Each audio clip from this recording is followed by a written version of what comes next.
Do you want to watch a 100-minute long movie that does not have any plot or story for 80% of the entire movie? Then let me tell you, my friend. Monster Hunter, directed by Paul W.S. Anderson, starring Milla Jovovich, Tony Ya, and Ron Perlman in a glorified cameo, is your kind of movie. Now, let's get the easy things out of the way. The things that I liked about this movie come down to two things, and two things only. I thought the CGI at times, while a little funky, was surprisingly good for what I was expecting to see. Now, this movie isn't as good as a Star Wars or a Marvel movie, some big budget $200 million movie. The CGI is not on that level. But compared to most of Paul W.S. Anderson's movies, the CGI was surprisingly good as opposed to what I was expecting. I was expecting something that looked sloppy, thrown together in 20 minutes. It's like, hey, this is fine. It's not going to make a lot of money yet. Just throw it out there. People are going to go. They're going to pay for it. They're going to see it. Doesn't matter. It was good. At times, it was still very bad, like I said, and a little wonky. But for the most part, I really liked the designs of the monsters, and the things that they were trying to kill.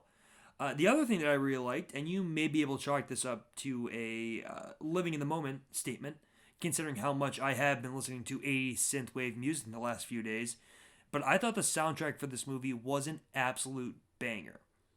Now, certain tracks are extremely reminiscent of the soundtrack for 2017's Thor Ragnarok, but it was refreshing to see something different in a movie like this because I was expecting a soundtrack similar to anything that's being released nowadays. The whole Inception trailer soundtrack that everybody keeps knocking Christopher Nolan for. I was expecting something more similar and bland and cliche than what I got, and it was a surprising addition to the movie that which I was just not expecting. Now, oddly enough, I did not completely hate this movie. I don't know how. There are pieces here that could have made for a good movie. The premise is interesting enough. Some of the action scenes are done well, kind of, but parts are indeed fun. And I think in the hands of a better director, a better script and story, and a better lead actress, this could have been a very dumb, yet fun movie. But it just isn't. Paul W.S. Anderson has a very specific style, and there must be some kind of audience that he makes these films for, considering how many Resident Evil movies there are. But his choices, framing and shooting wise, especially in close quarter combat scenes, is asinine. It has the classic problem of shaky cam throughout the entire movie, and these combat scenes that I mentioned have 30 cuts a second. It moves at such a breakneck speed that it's hard for the audience to get a grasp of what is going on in the fight, thus making these scenes that fill up a lot of the more boring second half of the first act headache-inducing. And there is a major problem with the story. There is literally no plot until we're already into the third act. We know there is some kind of tower, and Jovovich thinks that she needs to get back there in order to return to Earth, which is correct. But that's about it for 80% of the movie. And Jovovich has to have the thickest plot armor on a character I have ever seen. I've never seen a character take such a brutal beating physically as her character did in this movie. How her body was not complete mush within the first 20 minutes of the movie is beyond me. This woman gets one injury on her ankle that I'm not even sure of how she got in the first place.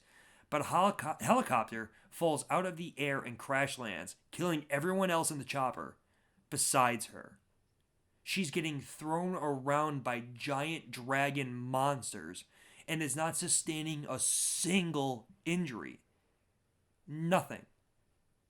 And nothing against Jovovich. She's a fine actress, and I think she could have been a lot better in this movie with just the slightest amount of help. She is straight up giving nothing to do in this film. The character has next to nothing as background or overall motivation, and she's giving no one to act off of besides Tony Jaa. And yeah, he's in the movie. I like him. He's good. But the language barrier between the two characters is really detrimental.